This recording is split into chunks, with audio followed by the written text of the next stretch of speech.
युद्ध काल में सबसे मूल्यवान निधि होती है सूचनाएं और जानकारियां। शत्रु पक्ष की सूचनाएं और जानकारियां हमें बहुत कुछ बता सकती हैं,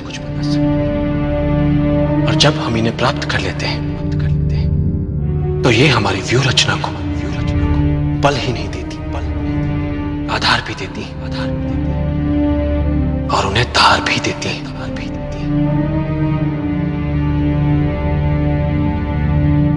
सामरिक महत्व की असरदार सूचनाओं के बल पर बड़े से बड़े युद्धों के परिणाम बदल जाते हैं। युद्ध में शत्रु को असावधान और निश्चिंत करने से बड़ा कोई शस्त्र नहीं होता।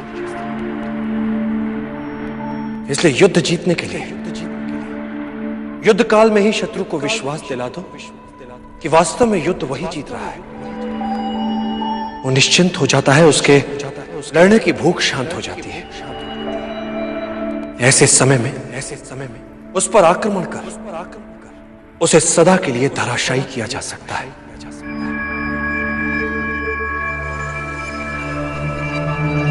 सदैव याद रखो, युद्ध कला को मुख्य 5 तत्व नियंत्रित करते हैं।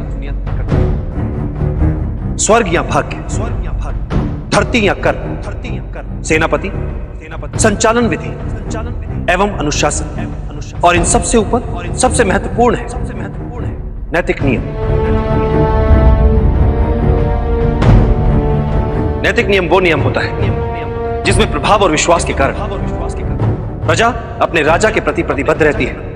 राजा के प्रति यह प्रतिबद्धता एक ऐसा नैतिक जाल होता है जिसमें उलझाकर आप जनता से जो चाहे करवा सकते हैं। आप जनता को आशा के जाल में इस नैतिकता से उलझा सकते हैं, जबकि वास्तविकता में आशा हो ही ना। आप इस नैतिक जाल की सहायता से जनता को आशा ना होते हुए भी यह विश्वास दिला सकते हैं कि आशा है। इस तरह से आप उनके स्वाभिमान को उकसा सकते हैं, उनके आत्माभिमान को उबार सकते हैं कि वे अपने लिए अन्य विकल्पों के होने के उपरांत भी आपके लिए अपने प्राण तक न्यौछावर करने के लिए तत्पर हो जाते हैं।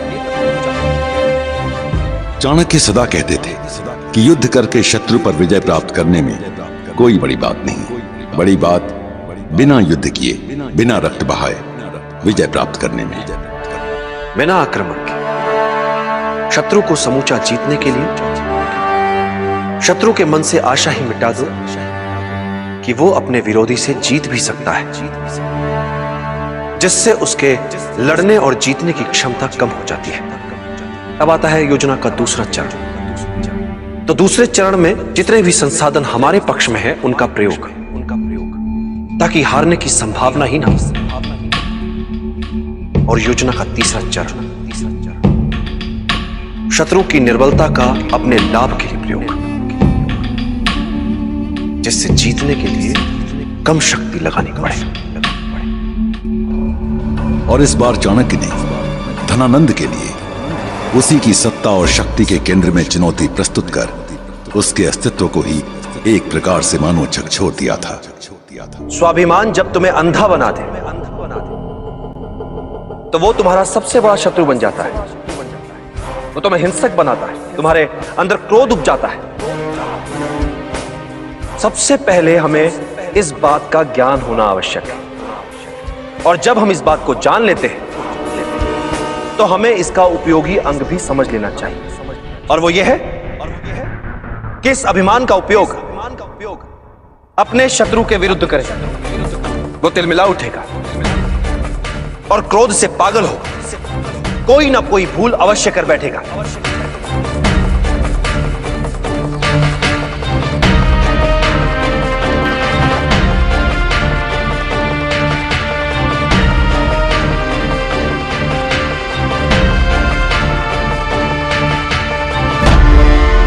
युद्ध कौशल युद्ध नीति का प्रतिबिंब है। युद्ध नीति युद्ध के लिए यथोचित युद्ध योजनाओं के लिए निर्माण का आधार होती है। किसी भी युद्ध या युद्ध जैसी स्थिति के लिए सफलता हेतु प्रमुख 10 बिंदु होते हैं। युद्ध के लिए यथोचित योजना, युद्ध घोषणा का समय, युक्ति संगत आक्रमण, युक्ति संगत युद्ध शैली का चयन, शत्रु की शक्ति और उसके निर्बल पक्ष की विस्तृत जानकारी, अपने सैनिकों और अपनी क्षमताओं का भिन्न भिन्न ढंग से प्रयोग, आक्रमण की चालों में चपलता से बदलाव, युद्ध के समय अपने आसपास के भूगोल की पूरी जानकारी।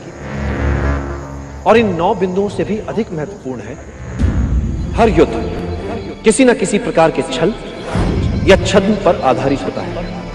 यदि तुमने अपने शत्रु के विरुद्ध एक अच्छी योजना बनाई तो यह मानकर चलो उसने भी तुम्हारे विरुद्ध उससे भी अच्छी योजना बनाई होगी। युद्ध में वही योद्धा सफल हो पाता है जो अपने शत्रु की सभी योजनाओं को भांप लेता है और फिर उत्कृष्ट छद्म बना पाता है। जैसे जब तुम आक्रमण करने वाले हो तो शत्रु को लगना चाहिए कि तुम अभी आक्रमण की स्थिति में नहीं हो। जब शक्ति का प्रयोग करने वाले हो तो शत्रु को लगे कि तुम निष्क्रिय हो। जब तुम शत्रु के बहुत निकट हो तब उसे लगना चाहिए कि तुम शत्रु से बहुत दूर हो। और जब तुम दूर हो तो शत्रु को लगे कि तुम उसके अत्यंत निकट हो। शत्रु से अपनी सही स्थिति छिपाकर छल से उसे अव्यवस्थित करो और शत्रु जब अस्थिर हो उस पर वार करके उसे कुचल दो।